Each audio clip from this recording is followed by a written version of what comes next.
चलते हैं तब आपका ध्यान उस ओर भी जाना चाहिए। हम पैरों से तो चलते हैं, किंतु कितने पैरों से चलते हैं ये ध्यान आ जाए। कितने पैरों से चलते? महाराज 2 ही तो पैर हैं हमारे पास। बहुत अच्छी बात। एक ही पैर चलता है, उस समय दूसरा पैर मजबूती के साथ ज़मीन पर रहता है। यदि मान लो ज़मीन पर वह पैर जल्दी उठ जाए तो सामने वाला तो पैर तो आसमान में तो था ही, तो क्या होगा? हाँ, इसलिए 2 पैरों से तो चल ही नहीं सकते, ये ध्यान रखें। किंतु जिस समय जिस पैर को हम रखते हैं उस समय एक रखा तो पीछे वाला उठ जाता है। यदि नहीं उठता है तो क्या होगा?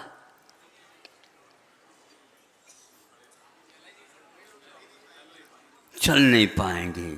तो इसलिए जब हम चलते भी रहते हैं लेकिन ये ध्यान नहीं रख पाते कि हम एक पैर से चल रहे हैं कि 2 पैर से चल रहे हैं।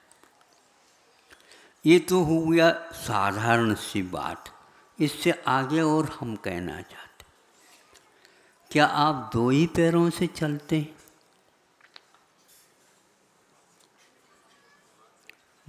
दिमाग से भी चलते हैं? अच्छा, दिमाग अन्यत्र यदि मान लो चला गया तो ये पैर क्या करेंगे? सुनते हैं आजकल मोबाइल सुनते जा रहे हैं और चल रहे हैं। आगे वाला भी हॉर्न प्लेज, पीछे वाला भी हॉर्न प्लेज, या हॉर्न ही नहीं। क्या करें? इसका अर्थ दिमाग भी चलाने में लगाना पड़ेगा। मतलब एक संख्या बढ़ गई ना,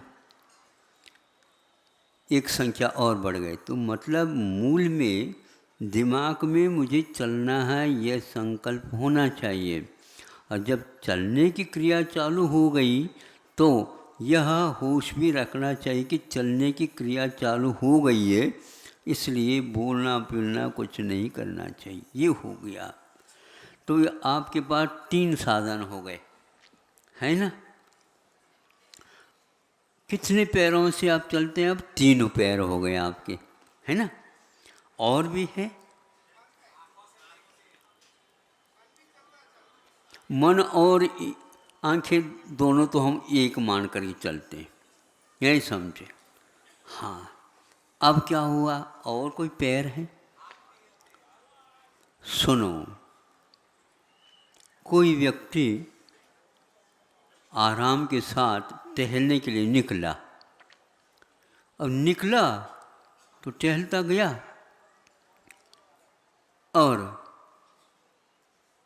एकदम उसके पैर फिसल गए। पैर किसके ऊपर पड़े? कुछ ऐसी चीज़ गिरी थी, केले के पत्ता वगैरह, तो उसके ऊपर पैर रखते ही उसका पैर फिसल गए, गिर गया। दूसरे ने कहा, तुम क्या करते हो? पैरों से तो चलते हो लेकिन जेब में हाथ डाल करके चलते हो। सूट के दोनों तरफ से हाथ डाला था और चल रहा था। चलना तो पैरों से। समझ में आ गया? नहीं आ रहा अभी? गिरने के बाद भी नहीं आएगा तो कब आएगा? मतलब उस समय पैरों से जब चलते हैं उस समय हाथ भी लेफ्ट राइट, सेना को यह सख्त पहले ताकीद रहता। यदि बैलेंस हाथों का न रहे, सपोर्ट हाथों का न रहे, तो तुम्हारा चलना गिर सकता है, आप उठ भी नहीं सकोगे, उसके तो पसली ही उतर गई। जो हाथों को न चला करके मतलब मन चल जाता है तो गड़बड़ हो जाता है, और हाथ नहीं चलते हैं तो भी गड़बड़ होता है, और दोनों पैर एक साथ उठते हैं तो और गड़बड़ होता है। घर से बाहर निकलते समय इतनी सावधानी के साथ अपने को करना। अब रही बात मोक्ष मार्ग की। अब मोह मार्ग जब छोड़ेगा तो मोक्ष मार्ग मिलेगा, और उस समय मोक्ष मार्ग पर चलेंगे, उस समय आपको इससे कई गुनी सावधानी की आवश्यकता, कई गुनी, एक गुनी नहीं, कई गुनी, तब कहीं जा कर के आप मंजिल की ओर बढ़ सकते हो। अन्यथा ये आप लोगों के कोई भी पुरुषार्थ हैं, वो पुरुषार्थ नहीं है, वो तो एक प्रकार से शारीरिक तालीम है, उससे और कुछ नहीं होने वाला है।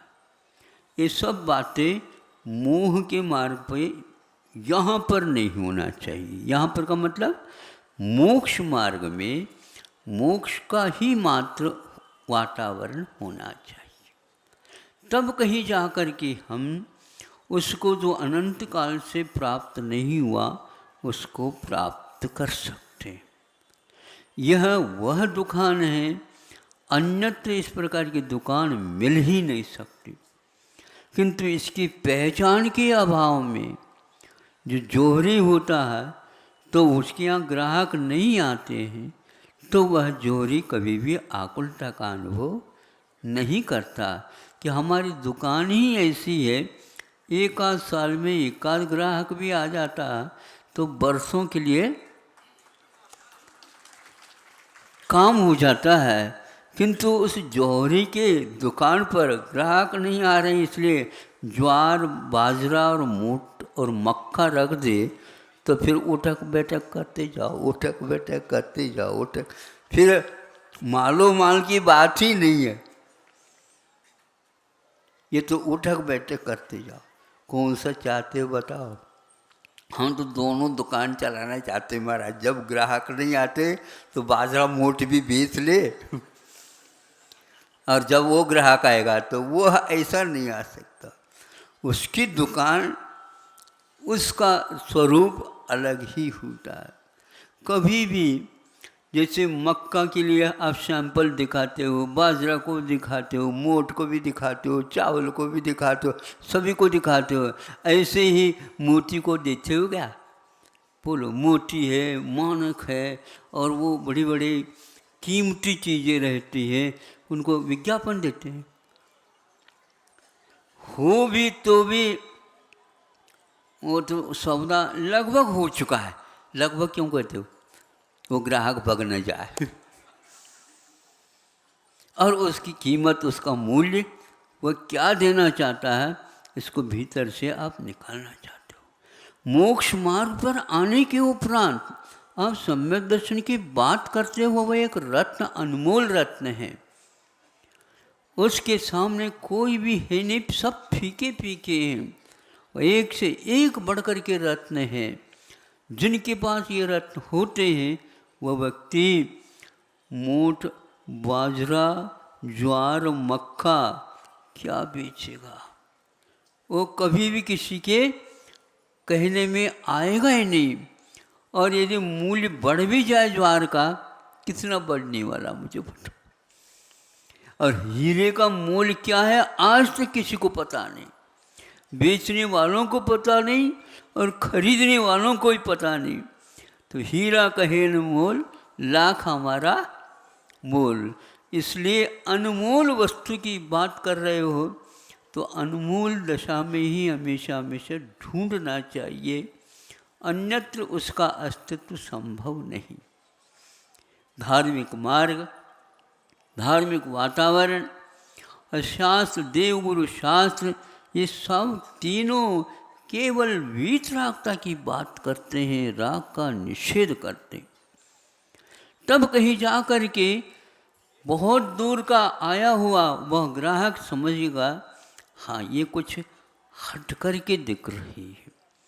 यदि उसी में है तो कुछ नहीं, भिन्न भिन्न बाजार होते हैं, नहीं समझे, भिन्न भिन्न बाजार होते हैं। चाय की दुकान तो जहाँ कहीं भी देख लो मिल जाए, पान की दुकान उससे भी ज़्यादा मिल जाए। फिर इसके उपरांत किराना दुकान थोड़ी कम मिल जाए, फिर वस्त्र की दुकान कुछ अलग मिल जाए, साग सब्जी की मंडी तो क्या हो रहा है तो कुछ समझ में नहीं आ रहा।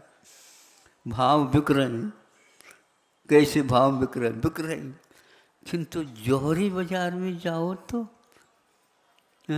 महाराज फुर्सत ही नहीं है, ये खाने पीने न समझे, गोरख धंधा में लगे हैं महाराज।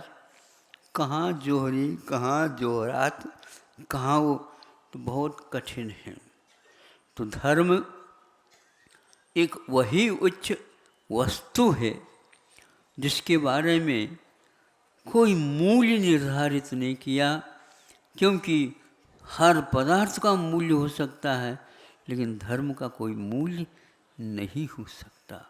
वो तो अनमोल निधि है, उसके पास आकर के भी यदि हम उसको नहीं खरीद पाएँ, खरीदने के लिए क्या करना चाहिए, तो आचार्य कहते हैं खरीदने का संकल्प पहले करना चाहिए। खरीदने का यदि संकल्प हो गया, कहाँ मिलता है इसको सोच लेना चाहिए। फिर इसके उपरांत, जाने के उपरांत अपने आप ही रास्ता आगे खुलता चला जाता। हमारे पुराने ग्रंथों में भी भील को भी धर्म मिल जाता है, भील को भी, हाँ। और कौन, मछलियों को पकड़ने वाला अहीर और धीवर आदि आदियों को मिला। कैसे मिला, तो ऐसे समागम को प्राप्त किए। फिर इसके उपरांत उसको लेना तो नहीं था, लेकिन फिर भी उसको हाथ लग गया। फलस्वरूप वह एक ही भाव में बहुत अपना कल्याण कर गया। यह कथा भी मिलती है, इसलिए बहुत दुर्लभ और बहुत दूर से आए हो आप लोग, किंतु क्यों आए हैं ये भूल गए महाराज। है ही बात, कहाँ से आए किसी को पता नहीं, और कहाँ जाना है, हैं? सीधा रास्ता है महाराज, सीधा रास्ता तो सब जगह चारों गतियों के लिए है। कहाँ जाना, जो आपने यहाँ पर व्यापार किया है उसी के फलस्वरूप मिलना है सब कुछ। तो ऐसा कोई खरीद, ऐसा सौदा करो जिसके द्वारा कहीं ज़्यादा भटकना न पड़े और सीधा ही पहुंचा दे। पहुंच सकता है रास्ता, लेकिन हम ऐसे रास्ते बने हुए हैं, उसी की परिक्रमा लगा रहे हैं।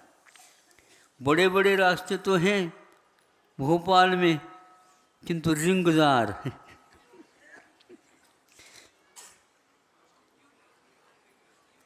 घूम करके वहीं पर आ जाता है। ऐसे घुमावदार क्यों, ऐसे घुमावदार बनाया है तभी तो इसको देखने के लिए सब लोग आए। संसार में कोई भी ऐसा नहीं सीधा चलने वाला, सब भटके हुए, और इन्हीं का यह सब कुछ व्यवस्था इन्हीं की है। एक आध व्यक्ति उसमें से निकल सकता है, जो भाड़ में से एक आध चना निकल जाए, नहीं है तो उसको चने को जो भूंजने वाला होता है उसके ऊपर कोई न कोई तसली आदि रख देता ताकि कोई उछले नहीं। इसी प्रकार दुर्लभ से आप उछल करके यहाँ तक आए हो, उस भाड़ से बच करके निकलो तो बहुत अच्छा है, नहीं तो यहाँ पर कोई बचाने वाला नहीं है, ये पक्का है। महाराज सुनते हैं भगवान बचा देंगे, भगवान तो उसको बचाते हैं जो बचना चाहता है। हाँ, तो वह स्वयं का वैराग्य होता है, स्वयं का भेद विज्ञान होता है, स्वयं के धर्म की रुचि होती है, तब वह संगति मिलते ही उसका आदर, नहीं भी मिलते हैं तो भी उसको वह अनमोल समझ करके सुरक्षित रखता है। यह उस व्यक्ति का उपादान के ऊपर आधारित है। ज़्यादा न कह करके आपको चलने की बात पूछी कही और आपने बाद में स्वीकार कर लिया, दोनों हाथ भी आसमान में रहते हैं लेकिन दोनों पैरों के लिए सहयोगी होते हैं। बंदर जब कभी भी चलता है तो हाथ का सपोर्ट लेकर के चलता, बैठ जाता है आगे के पैरों को हाथ बना देता और उसके द्वारा काम कर लेता। पुनः कूदना होता है तो पीछे के पैर बाद में टिकाता है, पहले हमेशा हमेशा, बोलो कभी देखा बंदर को कूदते हुए? वही लेता है छलांग और हाथ को पहले सपोर्ट लेता है, फिर बाद में पीछे को भी उठा देता। आप लोगों को बंदर से कुछ सीख लेना चाहिए कि किसी भी क्षेत्र में हम ज्ञान के साथ साथ प्रयोग करते हैं तो ये लाभांश आपको बिना कहे मिलना प्रारंभ होता है।